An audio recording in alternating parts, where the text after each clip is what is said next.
에베소서 4장 1절로 3절 예수님의 성품을 품자라는 제목입니다. 우리 같이 교독합니다. 그러므로 주 안에서 갇힌 내가 너희를 권하노니 너희가 부르심을 받은 일에 합당하게 행하여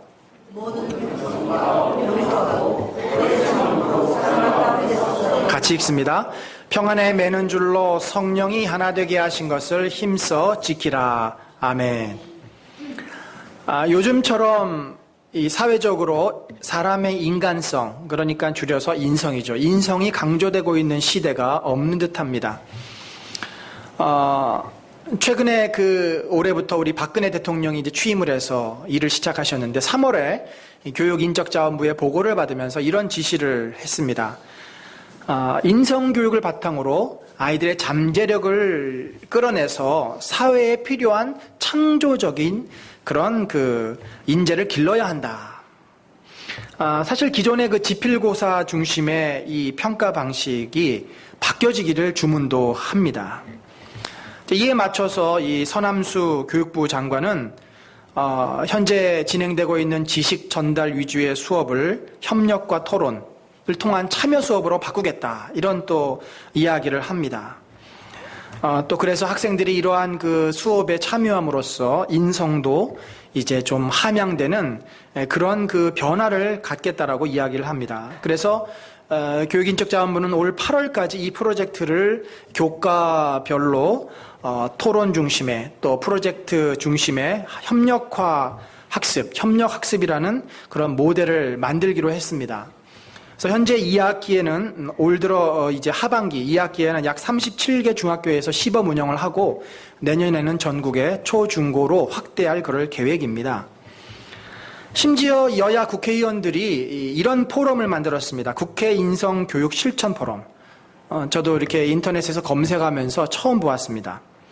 이 포럼은 현재 각 분야의 전문가들과 함께 내년 초까지 인성교육법을 제정하기 위해서 노력 중입니다. 이미 미국에는 시행되고 있는 이 인성교육법을 우리나라에도 시행해서 법으로 아예 제도화하겠다라는 거죠. 그래서 30대 대기업이나 또는 국립대 등에서도 입사시험 혹은 입시에 이런 인성을 평가하는 제도를 도입하도록 하겠다라고 이 국회의원들이 그렇게 말을 하고 있습니다. 상당히 사회가 우리 인간성의 회복을 위해서 참 많이 노력을 하고 있는 것 같습니다. 정부도 또 입법부도 나름대로 교육부도 애를 쓰고 있습니다. 그런데 과연 실제 한 인간이 진정한 인간으로 만들어져야 될 인성의 요람이라고 할 수 있는 가정에서는 어떤 노력이 이루어지고 있는가? 우리가 한번 좀 심각하게 고민해야 될 문제입니다. 나는 부모로서 아이들의 양육을 책임 맡은 자로서 과연 내가 이 아이들의 인성을 건강한 아이로 키워가고 있는가? 아니면 오히려 나의 부족감 때문에 나의 연약함 때문에 아이의 인성을 망가뜨려 놓고 있지는 않은가? 많은 교사들이 그렇게 이야기를 합니다. 학교에서 문제야 뒤에는 반드시 문제의 부모가 있다. 아이들이 문제가 일어나서 가출을 한다든지 도벽이 생겨서 상담을 꼭 할 때는 반드시 부모 상담이 따라와야 하고 그것이 이루어지지 않으면 아무런 의미가 없습니다. 여러분, 저희 교회에서도 이러한 문제, 시대적인 문제성을 너무나도 잘 알기 때문에 작년 저희가 이곳에 들어올 때부터 바로 초등부를 중심으로 리더스쿨이라는 것을 시행을 했습니다. 좋은 이 공간에서 우리 아이들이 이 리더스쿨 성품학교를 지금 현재 8주, 여름과정 8주를 진행하고 있습니다.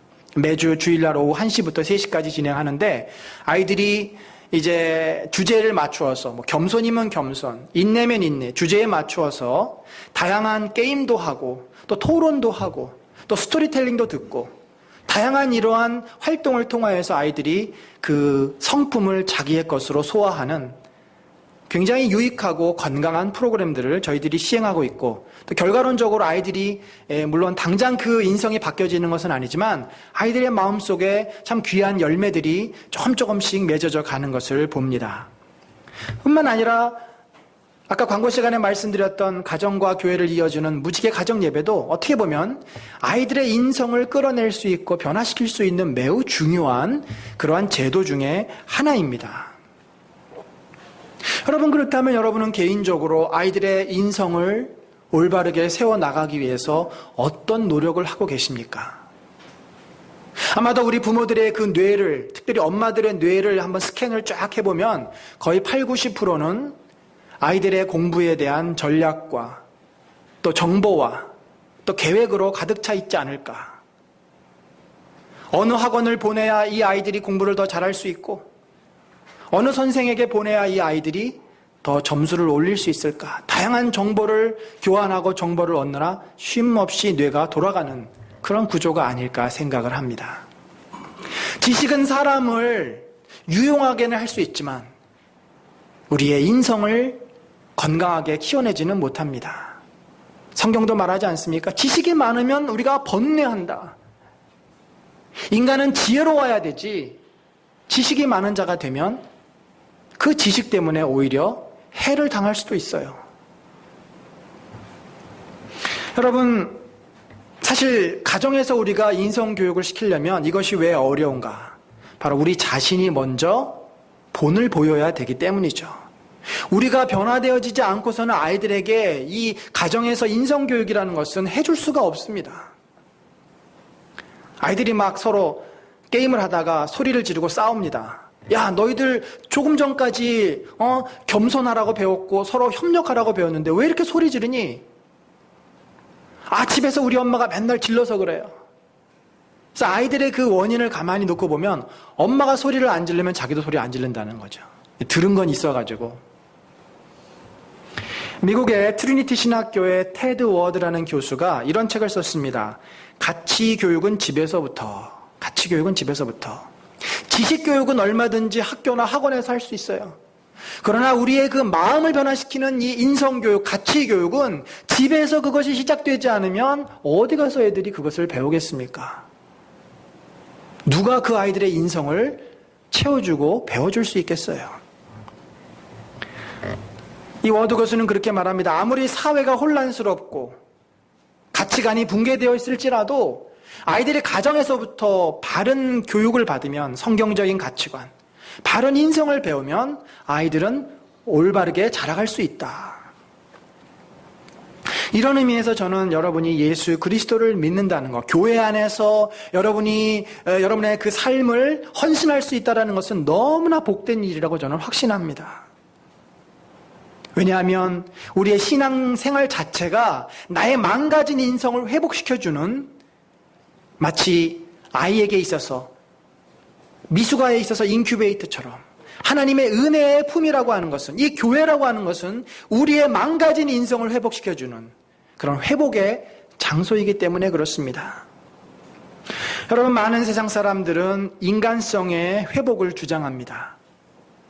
그런데 그 사람들이 말하는 것은 상당히 휴머니즘적인 것들이죠. 인권을 주장하고 정의를 외치고 지금도 촛불 시위를 하고, 근데 그렇게 드러나는 그들의 인간성, 인성, 이 휴머니즘 뒤에는 무엇이 있습니까? 저 깊은 곳에서부터 죄와 교만과 악이 가득 차 있습니다. 인간들이 말하는 이 인성은 사실은 눈 가리고 아웅하는 것들이 너무나 많아요. 우리가 진정한 인성, 진정한 우리의 내면의 변화는 사람에게서부터 올 수가 없습니다. 이것은 바로 우리가 예수 그리스도의 성품을 닮을 때, 예수 그리스도로부터 우리가 은혜를 경험할 때 우리 안에 진정한 인성, 주님이 우리에게 처음에 창조하셨고 우리에게 그렇게 기대하셨던 참된 인간의 모습을 우리는 회복해 갈 줄로 믿습니다. 우리가 한번 오늘 그 문제를 같이 의논하기를 원합니다. 여기 본문에 보면은 1절에 이런 말이 있죠. 그러므로 주 안에서 갇힌 내가 너희를 권하노니 너희가 부르심을 받은 일에 합당하게 행하라. 자, 여러분, 우리가 부르심을 받았다라고 표현을 하고 있습니다. 여러분, 어떻게 교회에 나오시게 됐습니까? 누군가, 내 가족이나 내 이웃이나 내 친구나 누군가가 나를 데리고 교회에 나올 수 있죠. 그러나 궁극적으로 우리가 교회에 올 수 있었던 것은, 예수 그리스도를 믿을 수 있었던 것은 하나님의 부르심이 있었기 때문입니다. 그런데요, 제가 요즘 교회에 와서 이 교회를 섬기면서 더욱 느끼는 것은 참 우리가 예수를 믿는다는 것이 얼마나 어려운 일인가 하는 문제입니다. 몇 년 전에, 상당히 좀 지났지만 암으로 임종을 맞이하는 그 노인을 위해서 기도한 적이 있었습니다. 교회 집사님의 시아버지셨는데 이분은 치과 의사셨어요. 굉장히 그 고집도 세고 자기 주장이 강한 분입니다. 이분이 예수를 안 믿어요. 그래서 며느리가 너무 안타까우셔서 계속해서 교회에 가자고 권면도 하고 예수를 믿으라고 권면을 했지만 이분이 전혀 요지부동입니다. 너나 믿어라. 나는 내 평생 내 힘으로 살았는데 내가 뭐 이 나이에 뭘 믿겠냐. 근데 몸이 이제 암에 걸리셨으니까 점점 안 좋아지시다가 결국은 이제 임종을 얼마 남겨놓지 않은 것 같습니다. 호흡도 곤란해지시고 너무 안타까워서 그동안 쭉 기도를 해왔는데 그 영혼의 주님께 돌아오기를 위해서 기도해왔는데 그래서 그 집사님에게 말씀을 드렸습니다. 그래도 한번 찾아뵙고 같이 기도를 드려야 되지 않겠습니까? 하나님께서 또 그 마음을 여셔서 긍휼을 베풀어 주실 수 있으니까.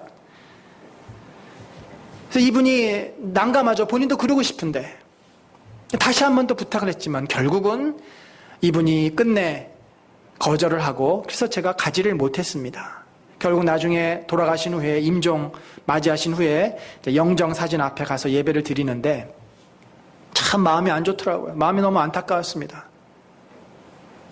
아니 평생을 그렇게 자기 생각대로 자기 고집대로 살았더라 하더라도 죽음을 앞두면 사람의 마음이 좀 약해지는 거 아니겠습니까? 좀 두려워지고 좀 그러면 좀 누군가를 붙잡고 싶은 마음도 생기고 기도를 하러 간다 그러면 웬만하면은 받아들일 것 같은데도 끝까지 거절하시고 그렇게 가셨어요. 얼마나 그 영혼이 안타까웠는지. 저희 은혜나눔 교회에서 이제 학기 중에 여러 프로그램들을 진행을 합니다. 애착 부모학교도 했고 사춘기 부모학교도 했습니다. 그래서 그런 프로그램들을 통해서 많은 분들이 교회에 이렇게 오시게 되고 또 마더와이즈라고 하는 성경 공부를 통해서 또 예수 그리스도에 대해 좀 더 알게 되고 복음도 듣게 되고 이 신앙의 삶이 얼마나 풍성한지를 그분들이 직관적으로 보게 됩니다. 그런데도 그래서 예수 그리스도가 누군지도 알고 인정도 하고 받아들이는 것 같은데도 결국에 가서는 신앙을 고백하고 교회에 나오지는 못하더라고요. 다양한 이유가 있습니다. 시아버지가 불교를 시댁이 불교를 믿어서 못 나와요. 이래서 못 나오고 저래서 못 나오고. 예수님을 영접하고 주님 앞에 나오는 것이 참 쉽지 않습니다. 매우 어렵습니다. 근데 여러분 어떻습니까? 적어도 우리는 지금 이곳에 와서 예배를 드리고 있지 않습니까? 이곳에 예배 드린다는 이 자체가 우리에겐 놀라운 일입니다. 다 주님의 은혜입니다. 내 발로 내 생각으로 내가 결단해서 주님 앞에 나온 사람은 거의 없습니다. 어려움이 생겨서 마음이 힘들어서 누군가의 권면으로 귀찮아서 어쩔 수 없이 가정의 평화를 위해서. 여러분 사실 우리가 이렇게 다양한 이유로 나왔는데 우리가 이곳에 왔을 때는 그냥 나온 것이 아니에요. 주님의 특별한 계획이 있으셨습니다. 이미 성경은 창세전에 우리를 부르시기로 작정하시고 계획하셨다고 말씀하십니다. 주님의 놀라운 구원의 계획을 따라 아브라함을 선택하셨습니다. 갈대아 우르라고 하는 메소포타미아 지역에서. 그리고 그를 통해서 이스라엘 민족을 이루셨고 이스라엘 민족 가운데 예수 그리스도가 오셨고 예수 그리스도를 따르는 초대교회 제자들과 성도들을 통해서 복음이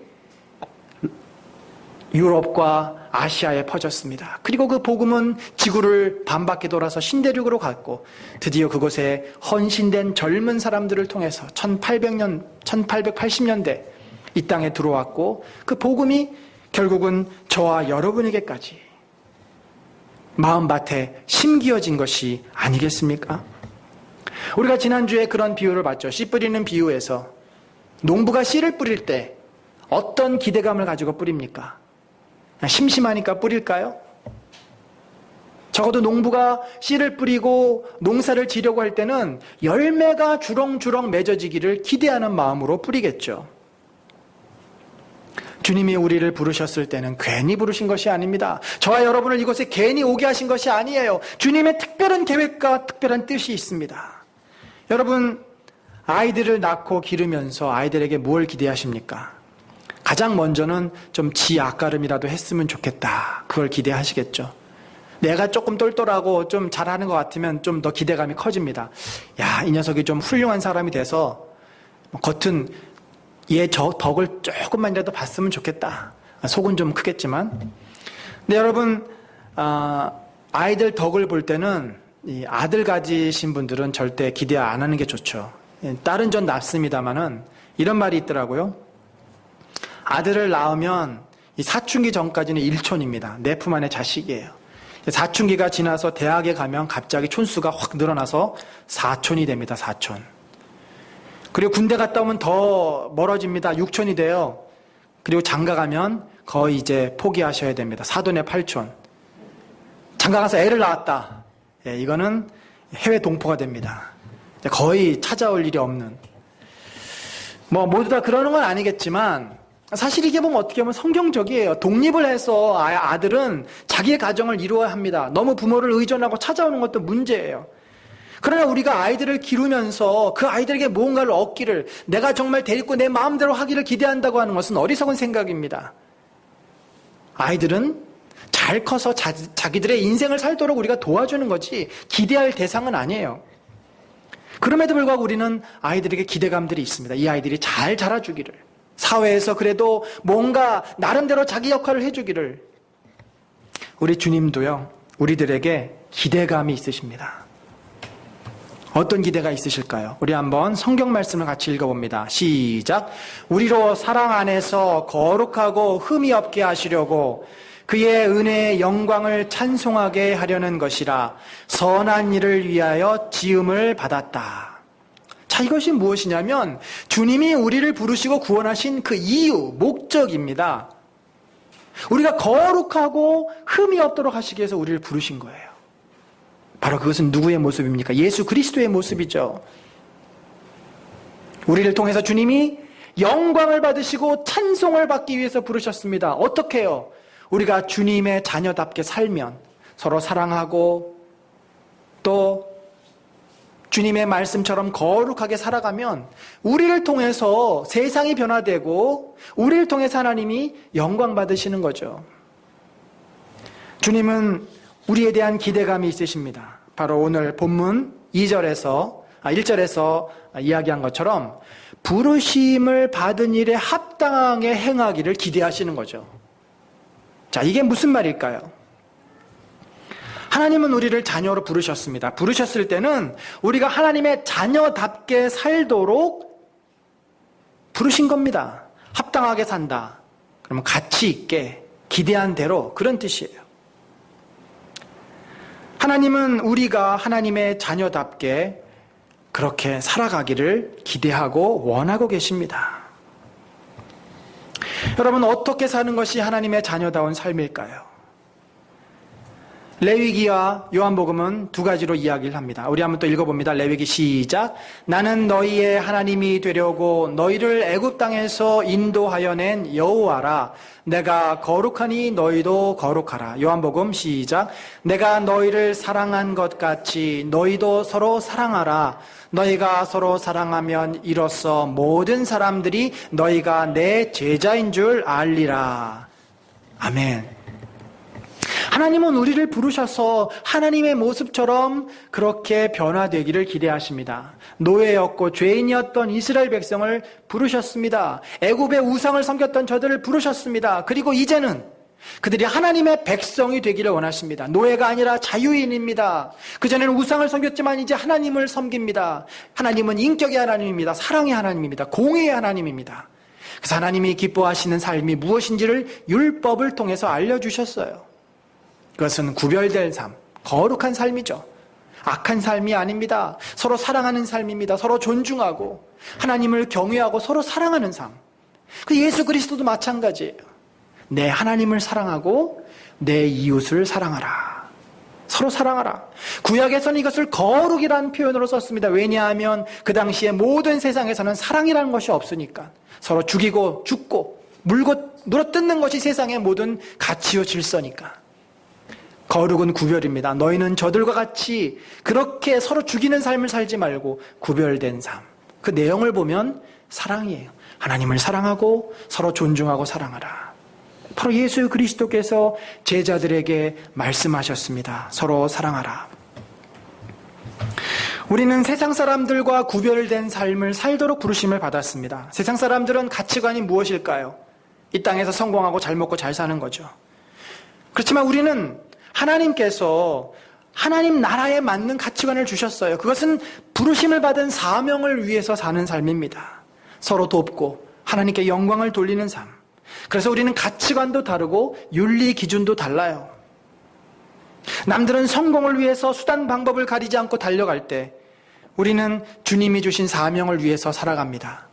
때로 우리는 뒤처질 수도 있습니다. 또 밀릴 수도 있습니다. 저들처럼 약삭 빠르지 못할 수도 있습니다. 그러나 진득하니 나의 길을 걸어갈 때, 침묵 정진할 때 우리가 가야 될 길을 가고 그곳에서 진정한 열매가 있고 하나님이 우리를 존귀하게 만들어주시고 세상 사람들이 오히려 우리를 존경하는 그런 귀한 인생을 살도록 부르신 것이죠.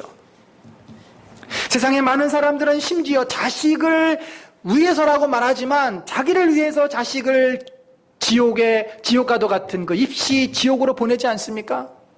그러나 우리는 자식은 내 소유가 아닙니다. 하나님이 나에게 맡겨놓으신 하나님의 것이요 하나님의 아들입니다. 하나님의 딸입니다. 그래서 우리가 아이들을 주님 뜻대로 키우고 주님 뜻대로 살도록 돕는 거죠. 여러분, 그런데 현재 우리의 모습이 어떨까요? 안타까운 것은 교회 안에서 신앙생활하는 우리의 모습이나 교회 밖에서 세상 사람들의 모습이 조금은 차이가 있습니다. 때로는 술, 담배도 안 할 수 있고 주의를 지키기도 하고 조금 더 착할 수도 있어요. 근데 그것만으로는 세상 사람들하고 구별이 별로 안 돼요. 착한 거요? 밖에 나가면 착한 사람 훨씬 더 많을 수 있습니다. 선행하는 거요? 저 사람들은 선행을 목숨으로 알고 선행하는 사람들은 얼마든지 있을 수 있습니다. 우리가 세상 사람들하고 가장 큰 차이점은 우리는 부르심을 받고 은혜를 받은 자라는 거예요. 그러나 그것만으로는 주님이 기뻐하시지 않습니다. 그것만으로는 우리가 도달해야 될 삶의 목표가 아닙니다. 바울이 내가 표대를 향하여 달려가노라 고백했던 것처럼 우리가 추구하고 우리가 변화되어야 될 것은 예수 그리스도의 성품을 담는 것입니다. 여러분, 예수를 믿고서 내 안에 주님의 모습이 얼마나 생겼습니까? 내가 예수를 믿고서 얼마나 변했습니까? 여러분, 그런 말 혹시 들어보셨어요? 야, 너 교회 나가더니 사람 달라졌다. 너 예수를 믿더니 정말로 사람이 달라졌구나. 참 듣기 기분 좋은 말입니다. 그런데 그런 말 듣기가 정말 어려워요. 변화라는 것은 우리들에게 결코 쉽지 않습니다. 쉽지 않기 때문에 우리가 이것을 위해서 노력해야 될 문제죠. 왜 그렇습니까? 우리는 이미 나의 기질과 성격이 주어진 채로 태어나지 않습니까? 또 성장하면서 우리 안에는 수많은 상처와 문제들로 가득가득 채워집니다. 참 우리가 변화된다는 것이 어려워요. 이미 우리는 죄의 습성을 가지고 태어났고 그 죄의 습성대로 이렇게 저렇게 다양한 형태로 굳어져 있습니다. 각질처럼 단단하게 굳어져 있어요.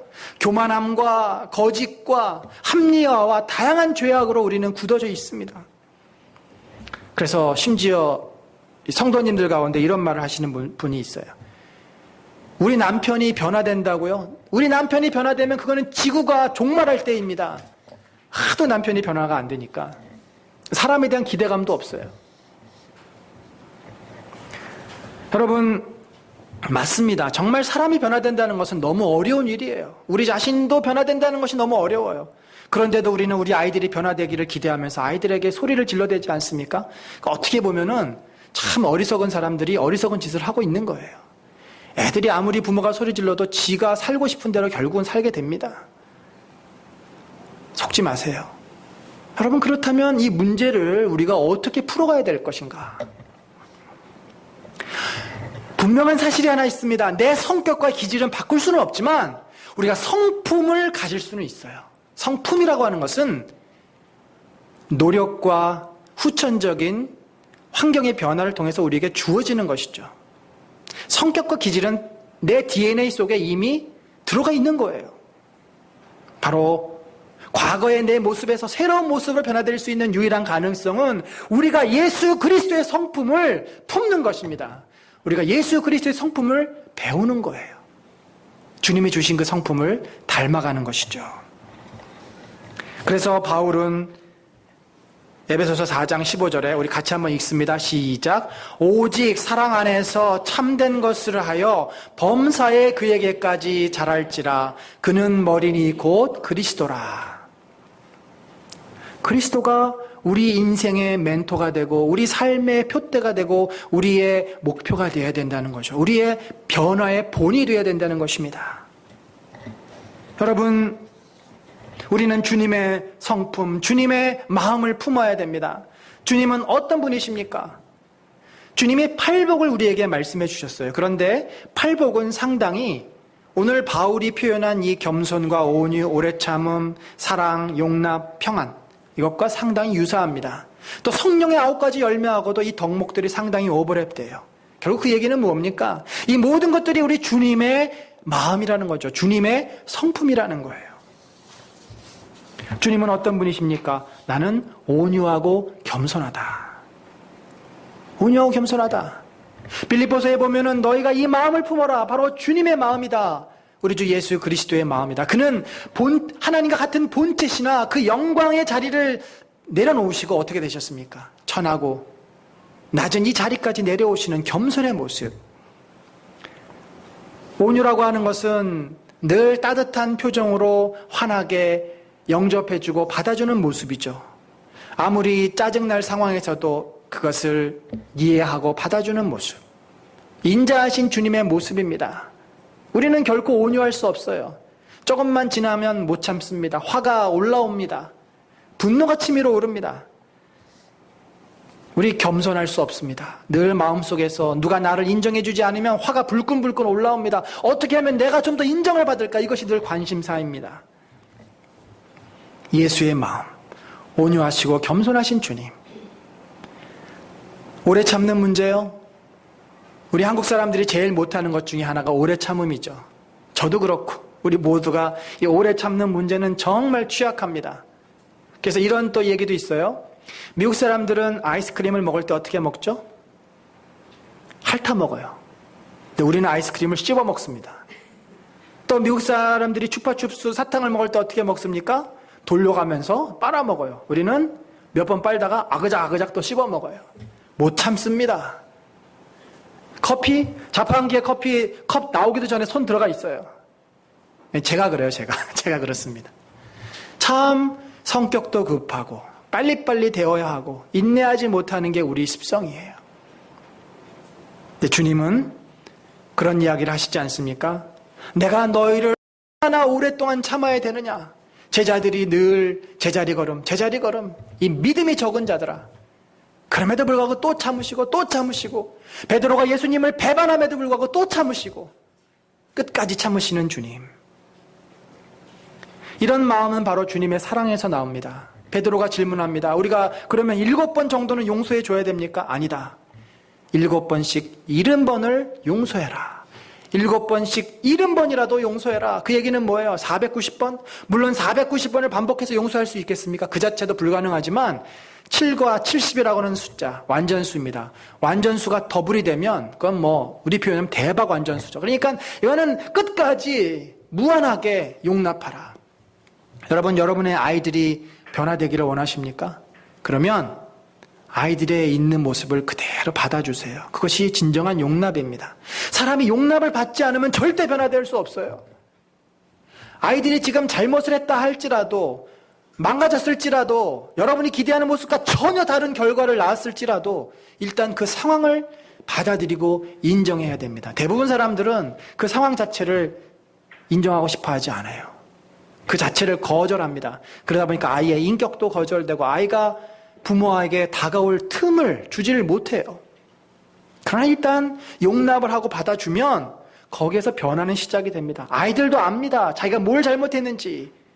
그 인격을 받아주면 그 다음에는 자신의 모습을 보게 됩니다. 행동 수정이 들어가죠. 여러분, 예수님을 보세요. 예수님에게는 아이들도 막 뛰어서 달려갔습니다. 원래 아이들은 그렇게 나댈 수가 없었어요. 유대 문화에서 아이들은 뭡니까? 물건 취급을 받았습니다. 제자들이 아이들이 예수님에게 오는 것을 막으려 하니까 납둬라. 천국은 이 아이들과도 같은 자들의 것이다. 죄인과 세리들, 창녀들이 예수님과 함께 식사를 했습니다. 예수님의 나오는 것을 두려워하지 않았어요. 예수님은 그들을 그냥 있는 모습 그대로 받아주셨습니다. 비난의 눈초리로 쳐다보지 않으셨습니다. 그냥 그들을 긍휼히 여기셨어요. 그럴 때 그들의 마음이 녹아지고 삭개오처럼 자기가 죄인이라는 것을 깨닫고 그의 그 마음속에 공허했던 마음이 예수 그리스도의 사랑으로 충만케 되면서 주님, 제 재산의 절반을 팔아서 가난한 자들에게 나눠주겠습니다. 더 이상 제가 이 돈이 내 인생의 목표가 아닙니다. 정말 주님을 만났기 때문에 내 마음에 큰 기쁨이 있습니다. 이런 주님은 늘 평안하신 분이죠. 내가 주는 평안은 세상의 평안과 같지 않다. 늘 우리는 불안하고 두려울 수밖에 없지만 예수님은 불안과 두려움을 잠잠케 하시는 분이십니다. 사랑하는 성도 여러분, 겸손과 온유, 오래 참음, 사랑, 평안, 이 모든 것은 우리 안에 절대로 찾아볼 수 없는 것들이에요. 우리는 늘 불안하고 두렵고 사랑하지 못합니다. 용납하지 못합니다. 지적합니다. 비난합니다. 결코 오래 참지 못합니다. 쉽게 분노합니다. 교만하고 짜증이 얼굴과 마음속에 가득 차 있습니다. 이런 우리들이 과연 집에서 아이들에게 본을 보여줄 수 있을까요? 이런 우리들이 아이들의 인성을 교육시킬 수 있을까요? 내가 세상 사람들에게 변화된 모습을 보일 수 있을까요? 우리가 이렇게 살아가는 한 무늬만 크리스찬이지, 주일만 왔다 갔다 하는 크리스찬이지 삶에서는 전혀 아무런 열매를 드러낼 수가 없습니다. 우리가 지난주에 살펴봤죠. 왜 나는 이렇게 변할 수 없을까? 우리의 마음밭이 여전히 돌짝으로 내 교만함과 내 자아로 가득 차 있고 세상의 염려와 재리, 욕심과 탐욕으로 가득 차 있으니까 그러한 것들이 갈아져 뒤엎어지지 않으면 우리는 변화되기가 너무나 힘듭니다. 안으로는 우리의 마음을 기경시키고 변화시키지만 밖으로는 어떻게 될까요? 우리가 주님 앞에 이 주님의 마음을 품게 해달라고 기도해야 합니다. 주님은 귀신을 쫓아내지 못한 제자들에게 이렇게 대답하십니다. 기도 외에는 이런 유가 나올 수 없다. 기도 외에는 귀신의 세력을 너희가 쫓아낼 수가 없다. 그렇죠. 여러분, 이 세상에서 우리가 할 수 있는 일이 있고 할 수 없는 일이 있어요. 우리가 할 수 없는 일 가운데 하나가 뭐냐면 내 자신의 성품을 변화시키는 거. 중이 제 머리 못 깎는다고 그러잖아요.